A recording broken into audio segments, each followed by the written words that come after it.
Traditions are woven into the heart of every individual, whether it be Easter, Passover, or the Feast of Unleavened Bread. Everyone has a tradition. Today, we are going to discuss the tradition of Christmas. Traditions are the handing down of statements, beliefs, legends, customs, or information from generation to generation. Christmas follows the same pattern, and the origin might surprise you. Christmas started out many years before the birth of Messiah. It started out as a festival called Saturnalia, which was a pagan Roman holy day. During this time, people would celebrate the turning of the cold winter days from shorter days to longer days. This festival also celebrated the Roman gods Saturn and Jupiter. Apparently, in Roman culture, Saturn is the god of agriculture, who gets pushed out of his place by Jupiter, who would shorten the days until the winter solstice. At this point, Saturn would get released and the days would begin to get longer, heading into spring and summer. Another source depicts the ancient Christmas tradition, or Saturnalia, as a week-long period of lawlessness between the days of December 17th through the 25th. Since the courts were closed off, people would not get punished for their crimes, such as destruction of property or assault.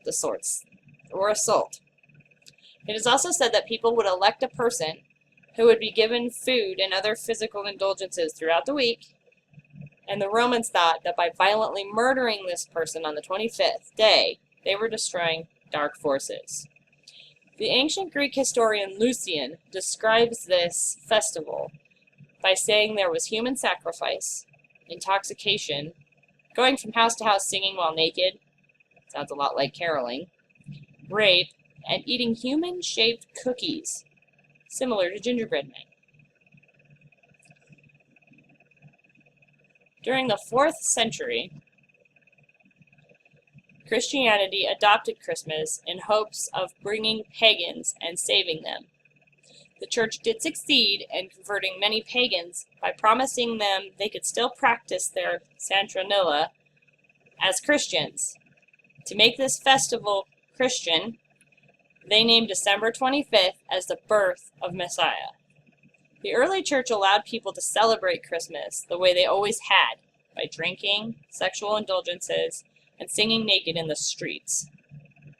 The Reverend Matter of Boston in 1687 stated that early Christians who first observed the Nativity on the 25th did not do so thinking Messiah was born that month, but because the heathen Saturnalia was at that time being performed in Rome still, and people were allowed and willing to have those pagan holy days morphed into Christianity. Due to this pagan origin, Christmas was banned in Massachusetts from 1659 to 1681. Although most Christians continued to celebrate it anyway.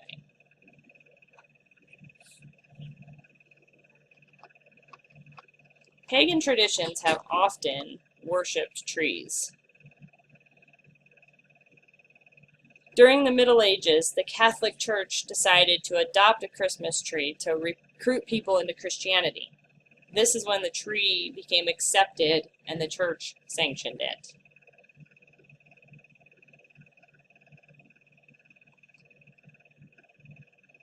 The mistletoe is also of pagan origin. The god Balder was supposedly killed by an arrow made of a mistletoe by a rival god named Odin. This was due to a fight they were having over a woman named Nanna. Kissing under this mistletoe is said to represent the sexual acts performed during this festival.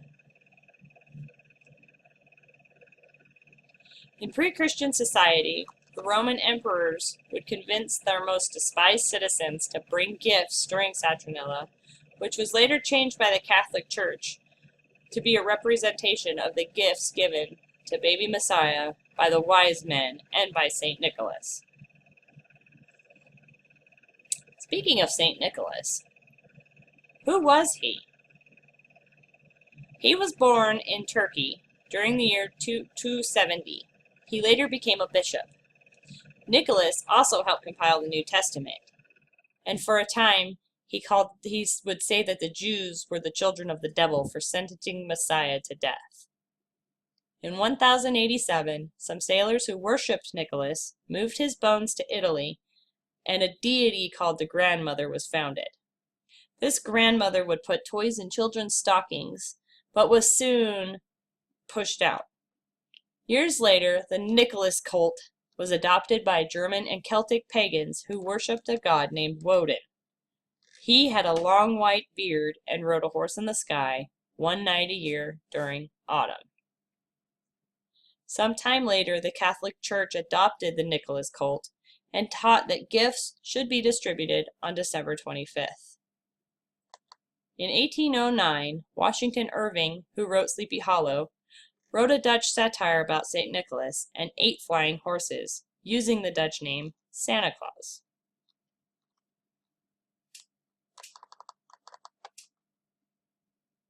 In 1822, Dr. Clement Moore published a poem, "'Twas the night before Christmas, and all through the house not a creature was stirring, not even a mouse. The stockings were hung by the chimney with care, in hopes that St. Nicholas soon would be there."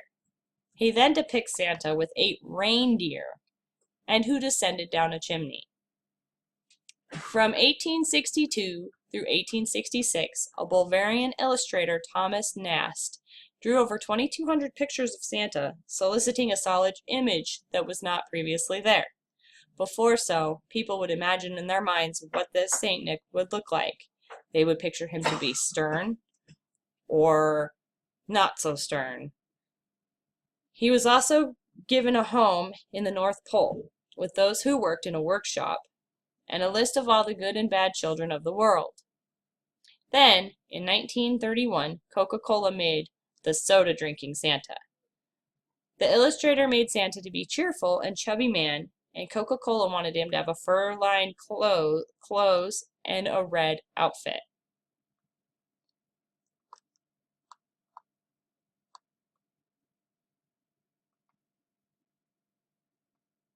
And now that we have a basic understanding of what's behind Christmas, I think it would be appropriate to ask the question, is it okay for us to celebrate pagan holidays? Does God care if we celebrate pagan holidays? Is Yeshua, Messiah, or Jesus okay with being added to this pagan ritual? I'm not going to spend a whole lot of time on the many verses the Bible explains how God dislikes paganism and the pagan practices. I will explain one thing, though, many people have heard of, the golden calf. Many people justify celebrating Christmas with statements like, "I'm doing it for God," or "This is how it's not how I'm celebrating it." I'm going to tell you now that it doesn't really matter.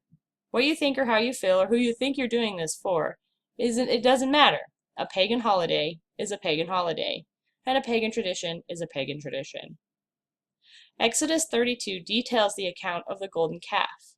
The Israelites were accustomed to idol worship when they were in Egypt. When graven images were accepted widely, and when Israel came up to Aaron, they asked him to make them gods to go before them. They wanted him to make them an image of Yahweh.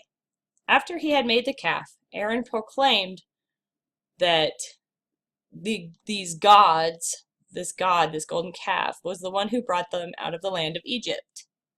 Then he said, "Tomorrow we will have a feast to Yahweh." In their understanding, the Israelites were worshiping the way that they thought they could. They were worshiping in the way that they knew how. They were using paganism to honor the Creator. And what happened to them? Yahweh said to Moses, "Go down and go to the people, and the ones that we have brought out of Egypt. They have corrupted themselves. They have decided to quickly go away and turn from the commandments that I have given them. They have made a molten calf, and they are worshiping it. And they have made sacrifices. And they say that this be the God that brought him out of the land of Egypt." Yahweh continued on by saying, "Leave me alone. Let my wrath wane hot against them, that I may consume them, and I will make you a great nation," he says to Moses. So ancient Israel was about to be consumed for their belief, and what they were doing was okay. What do you think the Creator wants to do about our belief in Christmas?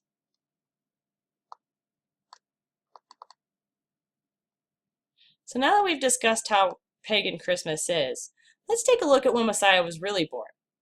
If we look at the book of Luke in chapter 1, it begins to explain that Zacharias was doing his service in the temple before Elizabeth became pregnant. Zacharias' service in the temple was in late May, so Elizabeth would have become pregnant at the beginning of June-ish. 6 months after Elizabeth became pregnant, Mary conceived through the Holy Spirit. Mary also goes to visit Elizabeth in this same month. When Mary is there for 3 months, John is born. Some say he was born during Passover, which is what I think as well. This would have been around the end of March, beginning of April. 6 months after he was born would have been September, when the Feast of Sukkot was happening. This is a week-long celebration where everybody would get together and hang out in Jerusalem. This is the time I believe Messiah was born. And what's even more interesting is that the Feast of Sukkot requires everyone to go to Jerusalem and sleep in a sukkah or a hut if you're a male. The women were not required to sleep in sukkahs. So by the time Mary and Joseph arrived in town to do the census and to celebrate the Feast of Sukkot, all the rooms in the inn were full from the women who had been traveling with their husbands. Mary then decided to stay in the sukkah with Joseph, where she delivered Messiah. This is only one of several verses that suggest Messiah was born in September during the Feast of Sukkot. So if Messiah was born in the fall, there is no correlation between him and the Christmas story. So what is the solution to the problem? The answer is easy, but very difficult to swallow.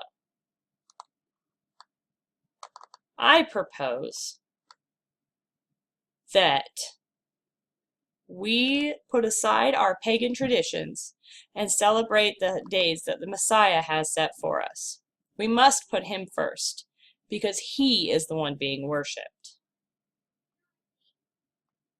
In closing, I would just like to point out that with all this talk about keeping Christ in Christmas, one might consider, do you think maybe Messiah is trying to take himself out of Christmas?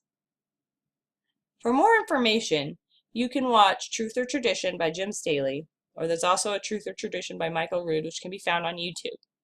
Google also has a wealth of information on this topic as well. But ultimately, it is between you and God. Thank you.